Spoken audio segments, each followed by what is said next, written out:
Was it really just about an ancient temple, a mined footpath, and a 12-kilometer patch of borderland? Or was a clash between Cambodia and Thailand an outburst of something far more calculated? A clash between two governments, two media narratives, and two very different political clocks colliding not just along a disputed ridge but in a regional spotlight.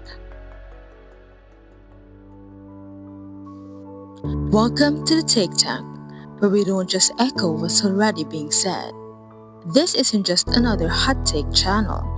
We try to break things down, look at the bigger picture, and ask the harder questions to make sense of the world one conversation at a time. If you're here to explore different sides, hear something new, or just figure out where you stand, you're in good company.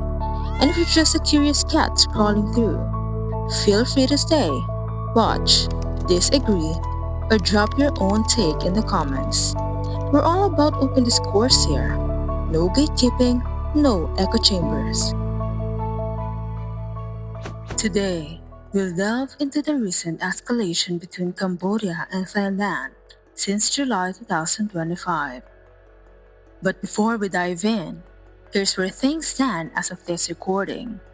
The 5-day escalation between Cambodia and Thailand briefly slowed when Trump, yes, Trump, slipped the tariff talks into the same table as the border crisis, helping nudge both sides toward a ceasefire brokered by Malaysia, the ASEAN chair, on July 28. That calm didn't last. The ceasefire was broken, prompting ASEAN, China, and the US to hold another round of talks in early August, where both sides agreed for ASEAN to send military attaché observers. The fighting has claimed 43 lives and displaced over 300,000 people on both sides. And while the headlines make this sound like just another border flare-up, the pattern here is older, colonial in origin, and entrenched with politics and nationalism. So, take your time and take this take. On July 23rd, Thai border patrols were injured by a mine explosion near the Preah Vihear buffer zone, an area shaped by historical disputes and ruled upon by the International Court of Justice, or the ICJ, in favor of Cambodia. Days later, artillery reportedly struck from Cambodian outposts, drone flyovers, retaliatory statements, and online nationalist views followed. But it's sad that the trigger was already pulled when a Cambodian soldier was killed in May. Then, just as the rhetoric peaked, Cambodia called for de-escalation and a ceasefire, while Thailand expressed a preference for bilateral talks. Indonesia and the Philippines soon joined in backing mediation efforts, until Trump and Malaysia's interventions led to a short-lived ceasefire. But the tempo of the conflict had already shifted, suggesting this wasn't just about a single mine or drone. Cambodia operates under a centralized one-party dominant system, now led by Prime Minister Hun Manet, following the long rule of his father Hun Sen.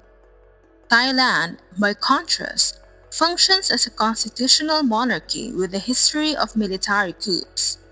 Its political transitions remain precarious, with elected governments frequently facing resistance from entrenched military elites.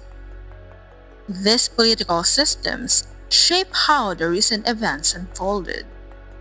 In Cambodia, a unified narrative emerged. The artillery strikes were a rightful defense of national sovereignty, framed within the ICJ ruling. In Thailand, political fracture took center stage, but still remaining consistent. It doesn't recognize the ICJ, defending its border with its relatively stronger military. It began with a leaked phone call between Thai Prime Minister Paetongtarn Shinawatra and Hun Sen. In it, Paetongtarn called Hun Sen "uncle," criticized her own military, and offered vague assurances to Cambodia. The leak, released by Hun Sen himself, was incendiary. The Thai PM was suspended shortly after, amid rising calls of military dissatisfaction. Was the leak meant to humiliate or provoke? Did it signal a deeper play in the region's civil military chessboard? The mine explosion came just after the suspension, raising questions. Was this an opening seized by nationalist functions within Thailand to frame the leadership as incapable? Or did Cambodian forces, sensing vulnerability, pushed harder to consolidate its legal gains? Lastly, is Hun Sen's calculation just a risky shield for institutional weaknesses, deeper than Thailand's, lying beneath the Cambodian public's genuine nationalism to protect their Hindu temples? Preah Vihear isn't just a temple. It's a symbol loaded with centuries of cultural overlap, colonial line drawing, and modern political dispute.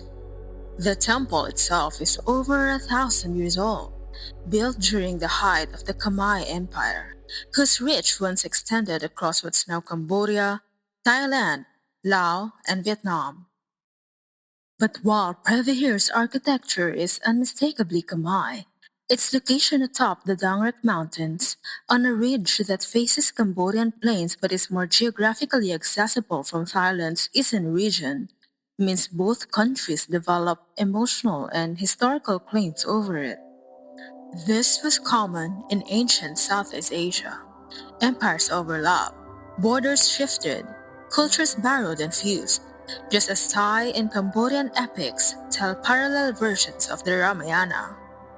Preah Vihear reflects a shared, albeit not unifying, heritage. When modern nationalism emerged in the 20th century, that fluid history hardened into competing narratives. Then came the colonial era. French Indochinese mapping with Siam, now Thailand, placed Preah Vihear within Cambodia's borders, according to French cartographers. But Thailand later contested this, arguing the map was unofficial and didn't match natural watershed boundaries. In 1962, the ICJ ruled it's Cambodia's, affirming its sovereignty over the temple, but ambiguity remained over the surrounding land.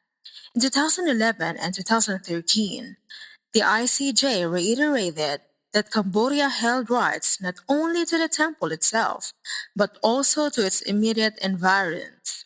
Yet, enforcement was left vague, and tensions festered. So while the legal verdicts exist, they haven't resolved the heart of the matter. Not when ancient pride, colonial grievances, and modern nation building all lay claim to the same ridge of stone. So, here we are. It can't help to theorize. Could Cambodia be attempting to reinforce a legal victory by asserting control through patrols and visible defenses, especially with the weakened Thai Prime Minister and Hun Sen asserting dominance at home in favor of him or his son?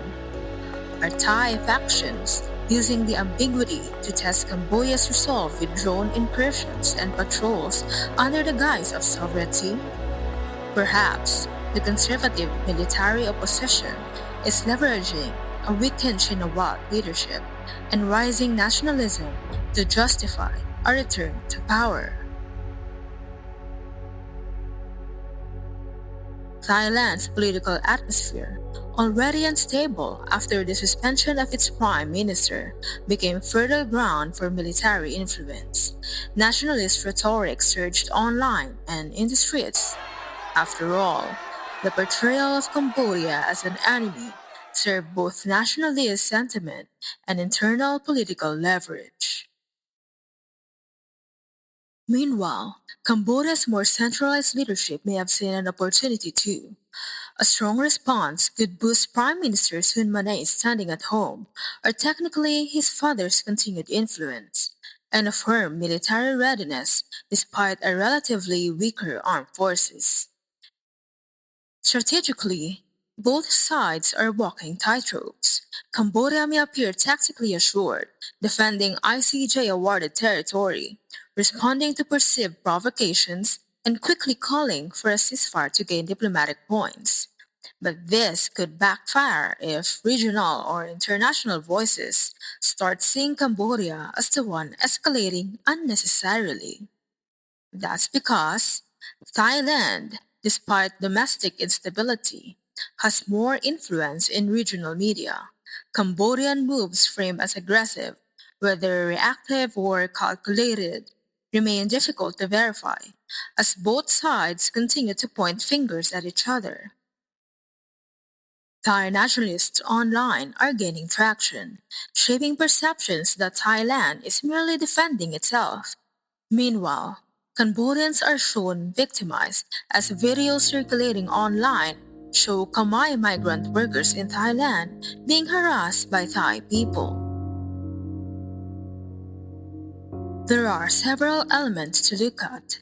If any of the motives stand, who really benefits? What do they gain from an angry nationalist public, an emboldened leadership, and a weakened prime minister?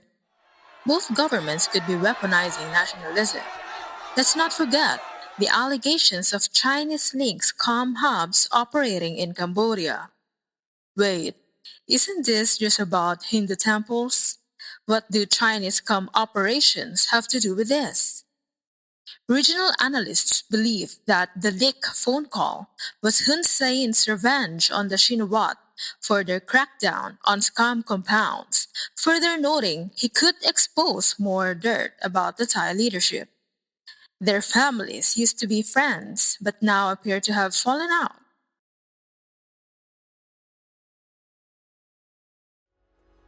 So, what truly started the fires? Was it a mishap of a mine exploding on Thai soldiers?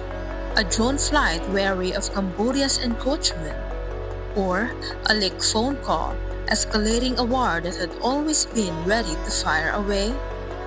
In a clash of provocations, retaliation, and public manipulation, perhaps the better question is who had the most to gain if someone fired first? In Thailand, who stood to benefit from a Thai Prime Minister suspension? Perhaps the military seized on Thai public outrage. Or maybe Hun Sen tipped diplomatic scales to cement his son's legitimacy back home, while shielding alleged connections to scum hubs. Or everything could just be mismanaged escalation driven by mistrust at the height of institutional confusion, political division, and online media perceptions at war. We don't know. But what could be greater than old temples, but a stable power consolidation in their respective countries, supported by an emotional public? At what cost? A diplomatic fallout triggering PM21s, military drones, the displacement of thousands, and a damaged UNESCO temple, a potential war crime under the 1954 Hague Convention, which both countries ratified to protect cultural properties during armed conflict. But this is Preah Vihear now. In polarized times, weighing every side's subtle moves becomes not just a method, but a responsibility, one that resists assigning blame without examining how a stoke nationalism, media framing, institutional fractures, and coordinated provocations shape our understanding of conflict, without forgetting the on-the-ground voices of those affected, including, perhaps, even Lord Shiva, for whom the temple was originally built. What do you think? Who fired the first shot? Was it a cause of grossly mismanaged diplomacy or political survival? Far away in the comments. And don't forget to like, share, and subscribe to the Take Tank to help us continue the mission of delivering critically informed and independent storytelling about things that matter.